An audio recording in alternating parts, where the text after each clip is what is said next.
Muito bem, estamos iniciando aqui pela Rádio Nova FM, pela TV Nova, também no YouTube, mais um videocast e hoje nós temos um convidado bastante especial, uma amizade que a gente está consolidando agora pelo trabalho que ele desenvolve na Câmara de Vereadores e é uma pessoa que eu passei a admirar pela história de vida e pelo serviço, pelo bem que faz à comunidade aqui da nossa cidade, Tatuí, também da nossa região.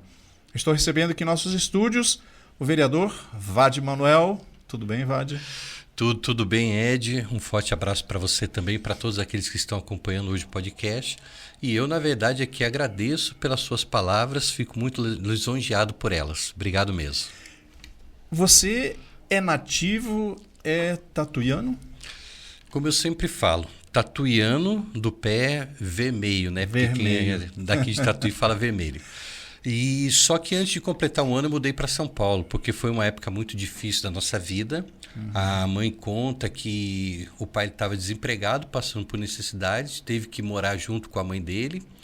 E antes de completar o ano a gente mudou para São Paulo. Lá eu morei na Zona Sul até 10 anos de idade. Depois a gente voltou para Tatuí, morei até 23, fui embora, com 35 voltei e agora faz 14 anos que estou de volta em Tatuí. Então, tatuiano do pé vermelho, porém metade da vida aqui, metade da vida fora.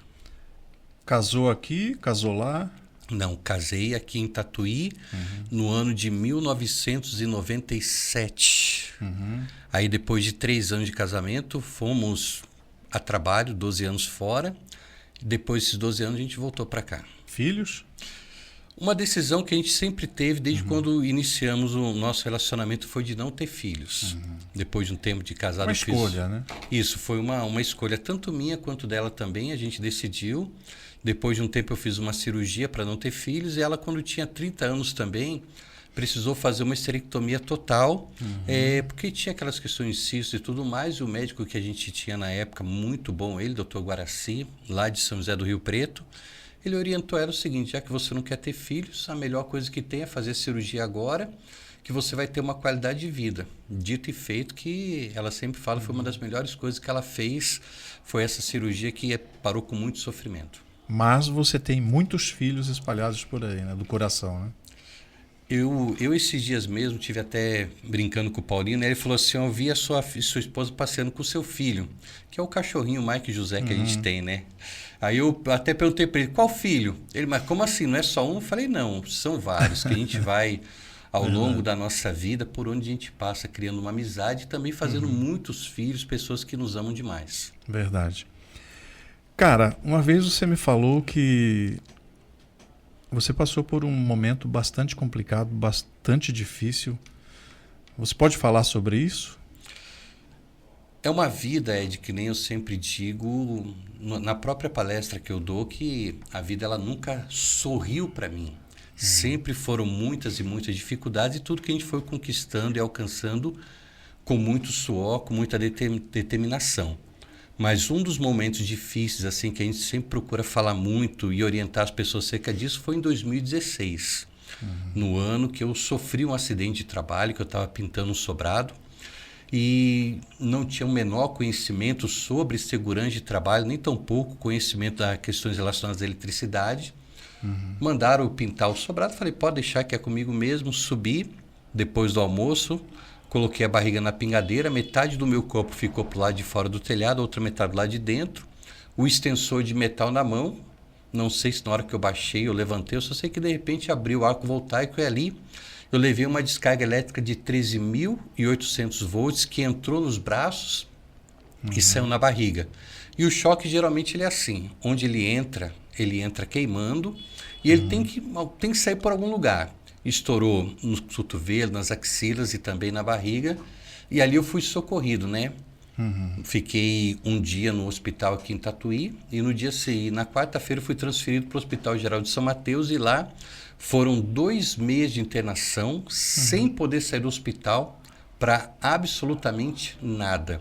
Porque a queimadura, no caso, os focos de infecções também eram grandes, a barriga mesmo, toda a extensão do abdômen, ele queimou, teve que tirar toda a pele dali para poder fazer enxerto. Então, nesses 2 meses foram 2 meses de dores, de...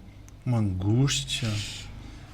Uma coisa interessante que eu sempre falo, Ed, que é assim, foram dores, mas essa questão da angústia, tristeza e depressão é uma coisa que nunca, em momento nenhum, ficou dentro do meu coração. Você chegou a perder a consciência ou não? No dia do acidente, sim. Que nem eu sempre falo, no dia que eu levei o choque, eu me lembro que eu subi para poder pintar, de cima para baixo o sobrado. Mas só que na hora que eu levei o choque, a minha mente apagou. Não me lembro de absolutamente nada até a tarde que eu acordei, na hora que eu já estava internado no hospital.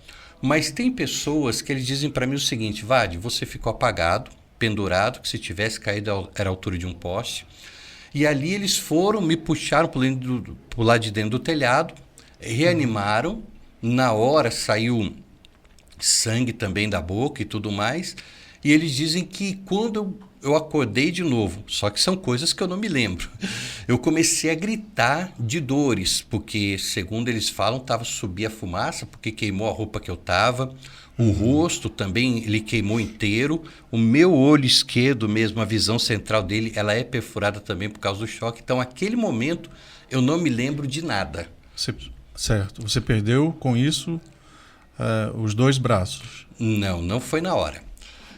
Como eu disse, o choque, ele queimou, ele entrou nos braços pela barriga. Fiquei aqui em Tatuí. Quando eu fui transferido para o Hospital Geral de São Mateus, eu comecei já no primeiro dia a passar por várias cirurgias. Dentre elas, cirurgia de escaratomia, que era cortar o braço da altura do cotovelo até a altura do punho para poder diminuir aquela pressão. E ao longo dos dias, eu comecei a passar por outras cirurgias de debridamento e começou a lutar para salvar os braços, porque eu continuava com eles.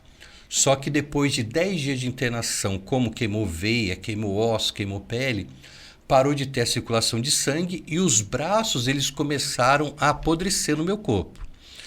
E aí, numa sexta-feira, eu tive uma febre muito alta. O doutor veio no sábado, olhou para o meu prontuário, olhou para a minha barriga, porque todos os dias o médico passava para ver o que tinha acontecido.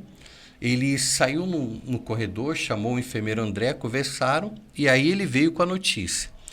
E a notícia que ele trouxe para mim foi o seguinte: Vade, seu braço não serve para mais nada. Ele é foco de infecção. A febre que você teve ontem à noite já é a infecção passando do seu braço para o corpo. Se você continuar com ele, daqui uma semana vai dar uma infecção generalizada, você vai entrar em coma, nós vamos tentar ressuscitar e não vamos conseguir. Você decide. Fica com o braço e morre, ou a gente faz a amputação e você vive. Nossa. Eu falei para ele na mesma hora: doutor, eu vou poder sair daqui, tomar o cafezinho que eu tanto gosto, abraçar minha família, eu vou continuar vivo, vivendo? Falou, vai. Eu falei, então pode amputar. E aí, eu sei que tem pessoas que falam assim: Vade, mas você é doido, você é maluco?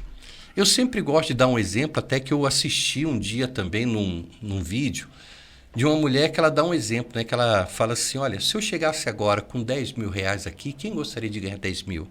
Geralmente as pessoas falam: eu gostaria, tal. Pô, mas 10 mil e poucos. Mas se eu chegasse com 100 mil reais, ou melhor, 10 milhões de reais, e perguntasse aqui quem gostaria de ganhar 10 milhões? Aí, geralmente a pessoa: não, eu gostaria de ganhar. Mas tá bom. Quem gostaria de ganhar 10 milhões com uma única condição? Nunca mais você iria acordar na sua vida. Aí geralmente a pessoa fala: poxa, do que me adiantaria eu ficar com 10 milhões e não poder desfrutar dele? E foi o que aconteceu comigo, porque quando o médico chegou, ele deixou bem claro o seguinte: Vade, se você continuar com o braço, você vai morrer. Eu pensei, poxa, o que vai adiantar? Eu em um caixão, com os braços, não adianta mais. Então, pode amputar. Só que tem uma coisa, Ed, eu pensei que seria amputado apenas um braço. No domingo, amputou o braço direito. Na outra semana teve que amputar o braço esquerdo e depois de mais uma semana teve que amputar o braço direito. Então aqui o braço direito ele foi amputado 2 vezes e o braço esquerdo uma. Você falou sobre questões de angústia, né? Eu sempre tenho comigo o seguinte: Deus, ele está comigo, ele vai me dar força em todos os momentos. Eu não tive angústia, aquela questão de tristeza. Mas eu digo uma coisa, eu senti dores terríveis. Como é que foi a adaptação para uma nova vida? Quando eu passei pelas amputações, eu já sabia que a minha vida ela seria totalmente diferente. E que aqui fora também teriam pessoas que queriam me abraçar e teriam pessoas que queriam me rejeitar. Eu já comecei a ter consciência de tudo que iria acontecer. Quando, já dentro do hospital, eu já comecei a ser preciso, né? Pessoas estando me ajudando. Uma delas é a minha esposa, que ela ficou internada comigo os 2 meses. Então, a princípio, dependia dela para tudo. Porque os meus braços eles estavam todos cortados, costurados, o abdômen também todo enxertado. Então, eram dores e todo ele ali cheio de curativo. Nos primeiros dias, eu comecei a fazer pequenas coisas. A primeira delas mesmo, depois de alguns dias, depois que eu tive alta, foi a primeira coisa, começar a mudar a televisão por conta própria. Porque eu pedia para ela mudar de canal. Tico, muda aqui de canal para mim. Ela vinha e mudava. Eu falei, pô, até que hora? Aí eu peguei o controle pela boca, joguei nos pés e comecei a mudar. A primeira coisa que eu fiz. E ali, dia após dia, eu comecei a reaprender a fazer tudo que eu já sabia fazer, mas dessa vez só sem as mãos. Foram praticamente ali 2 anos para você voltar a ter vamos colocar assim na época, até uns 70% de autonomia, porque hoje eu tenho uma autonomia de praticamente 100%. Mas a readaptação foi assim, ó, dia após dia, fazendo trabalho de terapia ocupacional para poder perder as dores, que tinha dores em todas as partes do corpo, e pouco a pouco foi reaprendendo a fazer cada coisa que eu fazia. Tá certo. Nós vamos encerrar a primeira parte aqui e na segunda parte a gente volta falando um pouquinho mais sobre essa história de superação e de exemplo para todo mundo que está acompanhando a gente aqui em nosso videocast. Um instante só que a gente volta. Muito bem, participando do podcast, videocast da Nova FM e da TV Nova no YouTube, estamos aqui com o vereador Vade Manuel, de pintor a vereador. Foi isso mesmo? Foi isso mesmo, só que aí a gente pode contar que foram praticamente 8 anos depois do acidente, né? 8 anos depois do acidente. Isso, 8 anos. Porque depois que eu sofri o acidente, passei pelas amputações, a gente teve toda uma readaptação e a Patrícia sempre do meu lado, mas quando foi em 2018, Ed, ela chegou para mim e perguntou o seguinte, no final de 2018, Vade, o que você pretende fazer da sua vida? Eu falei para ela assim, olha, Tico, eu pretendo fazer algo voltado para a pessoa com deficiência. Mas eu não tinha a menor ideia do que fazer, porque os meus olhos se abriram depois que eu me tornei uma pessoa com deficiência. Aí, no finalzinho de 2018, eu ouvi falar do Conselho Municipal dos Direitos da Pessoa com Deficiência de Tatuí. Entrei para o conselho, mas sem pretensões políticas nenhuma, mas naquele objetivo de desenvolver um trabalho para que pudesse trazer uma qualidade de vida e que os direitos da pessoa com deficiência ele fosse respeitado. Aí em 2019 a gente entrou para o conselho, fizemos um excelente trabalho e em 2020 eu fui convidado para poder entrar no Republicanos e ter ali, sair como candidato a vereador em 2020. Entrei para o Republicanos, fizemos uma campanha muito bacana, muito legal e a minha primeira campanha eu tive 488 votos, foi muito bem votado. Fiquei como primeiro suplente do partido durante 4 anos. E depois das eleições de 2020, foi aí onde eu comecei a coordenar a APODET, que é a Associação das Pessoas com Deficiência de Tatuí, que até hoje eu continuo coordenando ela, detalhe, de forma totalmente voluntária, porque lá eu não ganho absolutamente nada economicamente falando. A satisfação que a gente tem mesmo é pessoal de ver o bem que a gente faz para as pessoas. Aí eu comecei a coordenar a APODET no final de 2020 e ali a gente continuou trabalhando tanto a questão de ter o reconhecimento do trabalho que a gente desenvolve, dando palestras também nas escolas e também em várias empresas, não só daqui de Tatuí, mas da nossa região, e também a gente já foi para longe daqui, lá em Sertãozinho também da palestra, para o lado de Várzea Paulista. Virou palestrante também. Virei, tanto é que a palestra que a gente dá, onde a gente vai, geralmente as pessoas elas falam assim, olha Vade, a melhor palestra que eu já ouvi na minha vida, porque não é você falando da boca para fora, algo que você ouviu uma pessoa dizer, mas é tudo aquilo que a gente viveu. Na palestra mesmo eu falo sobre Quando é empresa, eu falo muito sobre a questão de segurança de trabalho, para que a pessoa ela se atende para as normas técnicas. Eu falo da importância que tem do EPI. Eu não ensino elas a utilizar o EPI, porque a gente já tem o técnico de segurança que faz esse trabalho, mas eu mostro para elas, até através das imagens, porque eu tenho a foto de como eu fiquei com os braços ainda no acidente. Então a gente fala para eles da importância que tem de respeitar as normas técnicas de segurança, e depois a gente vai trazendo para uma parte motivacional, contando tudo que a gente passou quando estava internado no hospital, como foi enfrentando cada decisão que a gente tinha que tomar, cada notícia que vinha, e termino com uma parte motivacional, mostrando para as pessoas que elas podem muito bem sim ter uma vida, uma vida boa, e o destino dela, quem vai decidir é ela. E quando é na escola, uma das coisas que eu trabalho muito é sobre a questão em cima do bullying. Porque, que nem eu falei, quando eu recebi alta, eu sabia que aqui fora teriam pessoas que iriam me aceitar e teriam pessoas que iriam me rejeitar. E eu já passei por poucas e boas, então a gente procura mostrar para os jovens e adolescentes a importância que tem da gente respeitar as diferenças. E aí eu não vou só para a questão da pessoa com deficiência, mas a gente vai também para a questão da cor, para a questão da religião, da questão da orientação sexual. A gente procura abranger todas as áreas para que todos eles entendam que ali existe um ser humano, uma pessoa. Respeito humano. Exatamente, respeitar a pessoa, independente de classe social, pode ser rico, pobre, não, todo mundo. E aí nisso a gente veio trabalhando, depois de 2020, dentro da Apodete, com o trabalho de palestras também, que a gente continua até hoje, sempre andando na rua próximo às pessoas. E aí na eleição do ano passado, 2024, lançamos novamente a candidatura com 2 candidatos, aliás, com um time muito bom, o do Republicanos, pessoas ali com relevância na nossa cidade. E Deus abençoou, sempre coloco Deus à frente de tudo, que a gente foi o mais votado Republicanos. Da primeira eleição, 488, para a segunda teve uma votação de 1.152 votos. Que legal, hein? Foi uma excelente votação. Reconhecimento, né, por tudo. Vade, eu queria abrir um capítulo à parte aqui, que, lógico, sobre o vereador ainda a gente vai falar um pouquinho mais à frente. Mas eu queria que você falasse sobre a Apodete, porque eu vejo que a Apodete é algo... Você vestiu a camisa. Você vestiu a camisa mesmo, a sua família e todo mundo. Então, há um tempo atrás eu estive lá na Apodete, tomei um café com você lá, com o pessoal, e achei muito legal o carinho com que a Apodete trata das pessoas com deficiência. Então, é uma coisa fantástica, cara. Fala um pouquinho sobre como é que está a situação da Apodete hoje, como é que ela tem conseguido sobreviver. Ela tem 28 anos de existência. A gente tive até conversando, nós queremos realizar uma festa quando ela completar 30 anos, que vai ser em janeiro de 2027. Passou um momento muito bom no início com a Silvinha, que foi a pessoa que fundou a Apodete, que ela é uma pessoa com deficiência. Ao longo dos anos vieram pessoas que só quiseram tirar proveito da associação.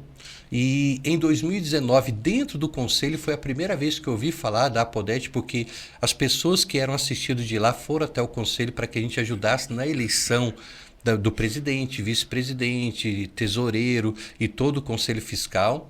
Eu fui lá, ajudamos, no caso, o conselho na eleição que teve em 2019, e depois eu continuei apenas no conselho. E no final de 2020, a dona Mércia, que era vice-presidente, a dona Celina, presidente, elas me procuraram pedindo ajuda, porque eles iam ter um show de prêmios para a gente poder conseguir brindes.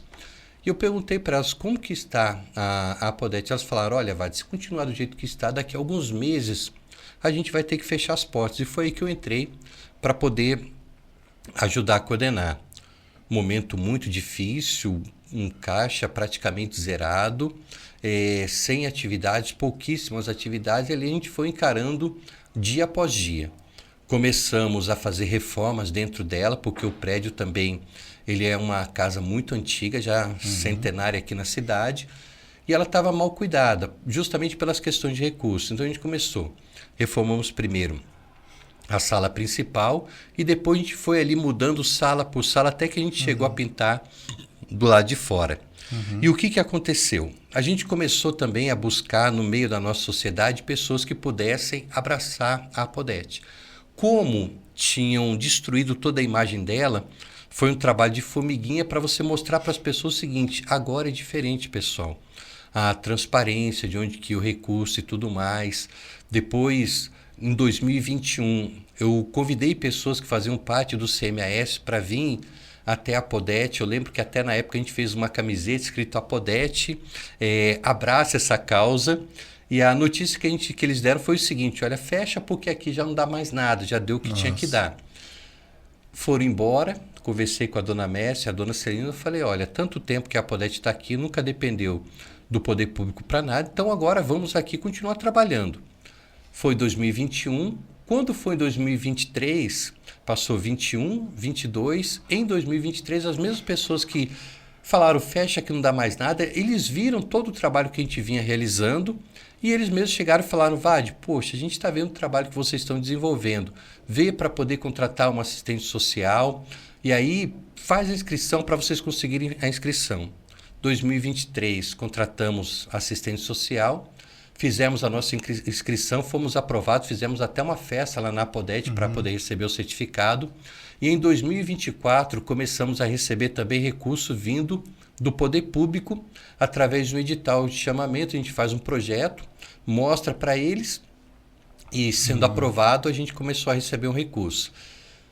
Empenhamos bem, foi uma administração muito legal, contratamos até uma pessoa para poder fazer a nossa prestação de contas e isso foi, aliás, em 2023 conseguimos a inscrição, 2024 recebemos recursos e agora em 2025 novamente voltamos a receber o recurso justamente por uma boa administração transparente. A cada ano que passa você tem que prestar contas. Isso, porque é assim, eu não posso, eu recebo o recurso municipal, eu não posso sair gastando do jeito que eu acho, da forma que eu quero, com o que eu quero. Tem todo um plano de ação, a gente respeita ele, realizamos a prestação de contas e mês a mês, todos os meses a gente presta contas.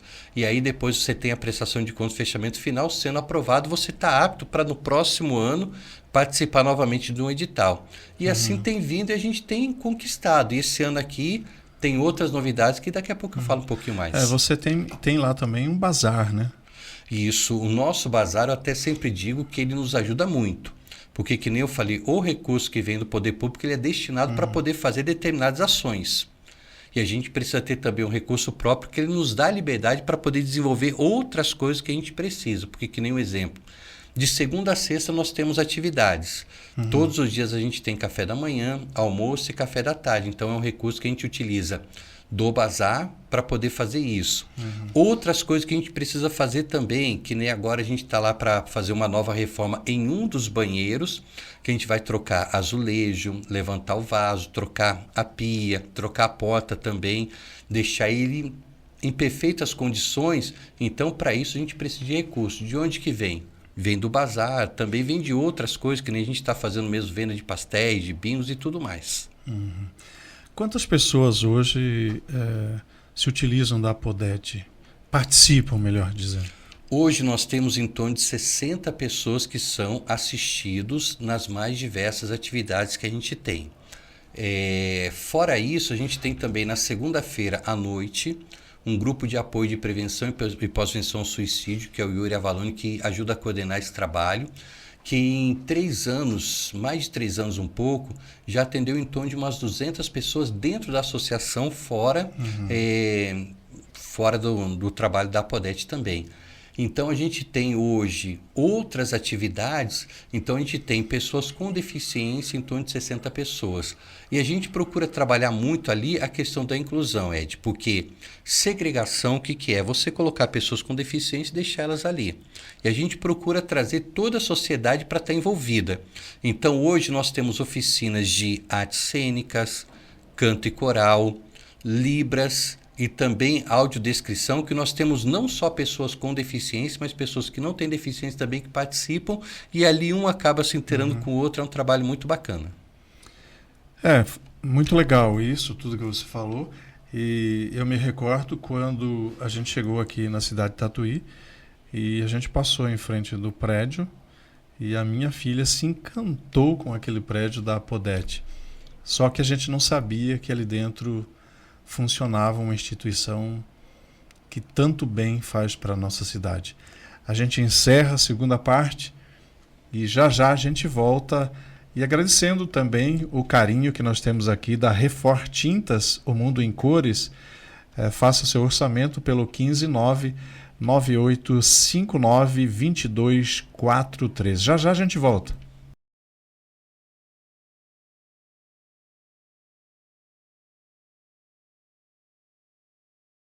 Muito bem, hoje nós estamos entrevistando Vade Manuel, vereador aqui da cidade de Tatuí, aqui no videocast da TV Nova Tatuí. Siga a gente lá nas redes sociais, tá bom, gente? No Instagram, no Facebook, e nós temos ali um monte de reportagens para você acompanhar. Muito bem, falamos sobre a Podete, falamos sobre a vida do vereador Vade Manuel, e agora a gente vai falar um pouquinho sobre política. Como é que você... lógico, houve a campanha, você ganhou como vereador. E como é que está sendo essa experiência no Poder Legislativo Municipal? Como, Ed, a gente já tinha convivido um tempo dentro do próprio Conselho Municipal de Direitos da Pessoa com Deficiência, então a gente já tem uma ideia que depois você começa também a se envolver com as questões da política, você vai entendendo um pouco de como que é e de como que funciona. É claro que quando você está dentro, você percebe que muitas coisas elas são totalmente diferentes do que você pensava, mas não foge muito daquilo que a gente tinha em mente, né? Que infelizmente não somos nós vereadores que temos o poder de decisão, que você sabe que existem todo um colegiado ali de vereadores e a decisão final mesmo quem dá é o prefeito que desenvolve todo o trabalho. Mas é assim, em parceria com o executivo, a gente tem lutado, sempre pensando no melhor da cidade, no melhor da nossa população. Tem conseguido, assim, alguns avanços que você pode exemplificar para a gente? É que nem eu falei na própria campanha que a gente fez, que eu seria a voz da pessoa com deficiência dentro da Câmara Municipal. E todas as semanas a gente sempre traz um tema relacionado a uma demanda, coisa que a gente observa dentro da cidade. E eu tenho até algo que na próxima semana agora eu vou estar falando, e todas as semanas a gente fala sempre ali questões de calçada, questões de rampa de acesso e tudo mais. Acessibilidade. Isso, e as pessoas falam assim, mas poxa, para que você vai ficar falando de calçada, cara? Isso não é necessário. Até o momento que a pessoa ela precisa utilizar. Tem o Carlinhos de Jesus, que ele é um coreógrafo muito famoso, e ele hoje está precisando fazer uso de cadeira de rodas por algumas questões de saúde que ele tem.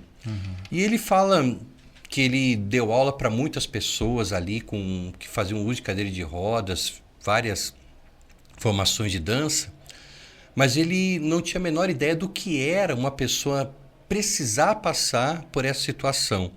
E ele fala da importância que tem mesmo da gente se preocupar com questões de calçadas e outras coisas que são relacionadas à acessibilidade, ou seja, a remoção de barreiras nos mais diversos ambientes. Então a gente tem trabalhado muito isso, tem tido sim um carinho especial por parte do Departamento de Mobilidade Urbana em relação a isso, tanto é que o próprio Departamento de Obras, eles cederam profissionais para o Departamento de Mobilidade Urbana para que eles pudessem estar atendendo às nossas reivindicações nesse sentido. Fora isso, eu também falo, a própria reforma da Concha mesmo, a gente teve uma interferência direta ali, porque é assim, estavam fazendo os banheiros novos e banheiro acessível, só que dentro do banheiro masculino e banheiro acessível também dentro do banheiro feminino.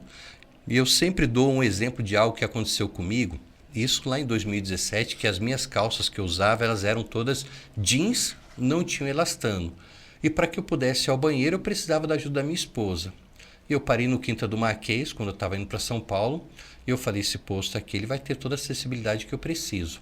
Cheguei lá, não tinha um banheiro acessível com entrada individual.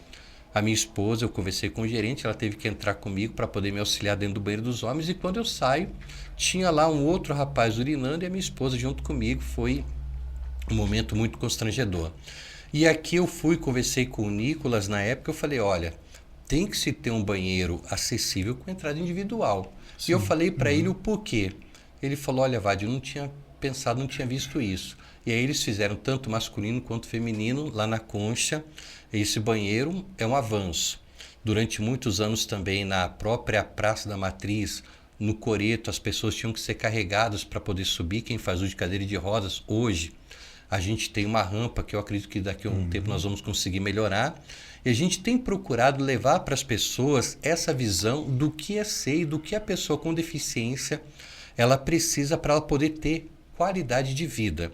Nós vamos começar também agora as nossas reuniões da Frente Parlamentar da Pessoa com Deficiência, onde tem eu, a vereadora Elaine e até então o vereador Alex Mota, e nós vamos começar a conversar com os segmentos da sociedade das pessoas com deficiência.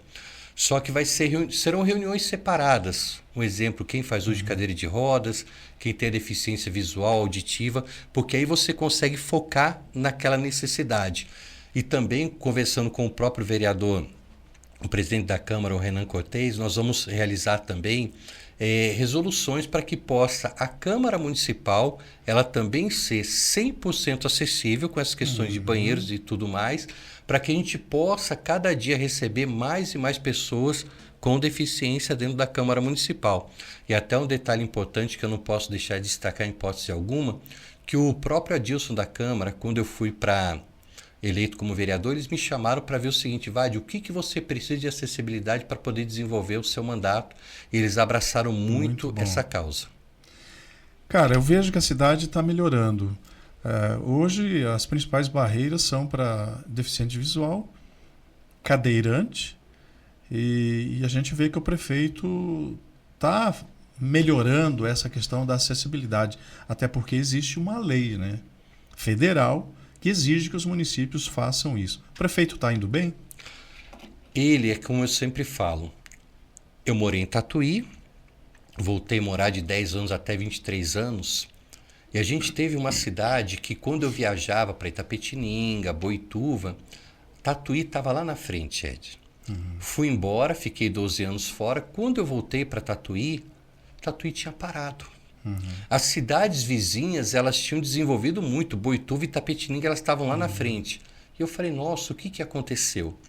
E aí passaram-se os anos e depois, quando o professor Miguel ele assumiu como prefeito e agora, o trabalho que ele vem desenvolvendo, a gente percebe que Tatuí, ela está começando, ela tem caminhado, ela tem desenvolvido. Agora, é claro, não tem como você resolver de uma hora para outra, da noite para o dia, coisas que vêm aí numa cidade que ela está para completar 200 anos. Mas a gente tem ali, pouco a pouco a gente tem caminhado, a gente tem desenvolvido, é que nem eu falei, nós temos sido atendidos nas nossas demandas que a gente tem levado até ele, de uma forma até que eu digo assim, especial, porque é uma coisa que toca também no coração dele, e é como eu sempre falo, não é uma causa só do Vade Manuel, mas é uma causa de humanização, onde todas as pessoas elas têm abraçado. E a Câmara também, sempre quando a gente leva lá questões como essa, eles têm abraçado. Vade, foi um prazer muito grande receber você aqui no nosso videocast, no podcast da Nova. É uma FM comunitária e o nosso canal no YouTube, que a gente está reinaugurando, né, com um canal de TV, a TV Nova Tatuí. Então foi um prazer muito grande ter você aqui, conversar com você, e a gente quer que você volte no futuro, trazendo mais informações para a gente do teu trabalho e principalmente do trabalho da Podete. Para mim é uma honra, Ed, eu sempre gosto muito de falar de tudo que a gente passou, mostrar uma nova visão da vida para as pessoas, e para mim é um privilégio, porque a gente consegue assim alcançar muitas pessoas e mostrar para elas principalmente de tudo, como aconteceu comigo. Sempre é momento de recomeçar, pois é uma coisa que eu trago quando eu perdi as minhas mãos. Eu falei, poxa, não adianta mais ficar me lamentando porque eu não tenho elas, mas eu posso tirar proveito daqui para frente e viver da melhor forma possível. Então é um momento de recomeçar. E infelizmente tem muitas pessoas que por coisas menores, elas acabam até pensando em desistir. Mas eu digo para você que está acompanhando o podcast, não desista. Porque a vida ela é única e preciosa demais para a gente poder abrir mão dela. E eu agradeço pela oportunidade que você está me dando aqui de poder levar isso, eu acredito aí, para milhares e milhares de pessoas.